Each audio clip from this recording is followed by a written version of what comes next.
സങ്കീർത്തനം 46:1. ദൈവം നമ്മുടെ സങ്കേതവും ബലവുമാകുന്നു, കഷ്ടങ്ങളിൽ അവൻ ഏറ്റവും അടുത്ത തുണയായിരിക്കുന്നു.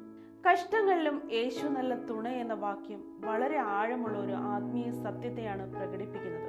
ജീവിതത്തിൽ നാം എന്ത് പ്രതിസന്ധികൾ നേരിട്ടാലും നാം ഒറ്റയ്ക്കല്ല. യേശു നമ്മോടൊപ്പമുണ്ടെന്നുള്ള ഉറപ്പ് നമുക്ക് ശക്തിയും ആത്മവിശ്വാസവും നൽകുന്നു. നാം ദൈനംദിന ജീവിതത്തിൽ നേരിടുന്ന പ്രശ്നങ്ങളിൽ യേശുവിനോട് പ്രാർത്ഥിക്കുകയും ദൈവത്തിന്റെ വചനം പഠിക്കുകയും ചെയ്യുമ്പോൾ നമുക്ക് ദൈവത്തിന്റെ സാന്നിധ്യം അനുഭവിക്കാൻ കഴിയും. നിങ്ങളൊരു പരീക്ഷയ്ക്ക് തയ്യാറെടുക്കുകയാണോ? രോഗബാധിതനാണോ? വ്യക്തിബന്ധ പ്രശ്നങ്ങളിൽ ഭാരപ്പെടുന്നുണ്ടോ? സാമ്പത്തിക പ്രതിസന്ധികൾ അനുഭവിക്കുന്നുണ്ടോ?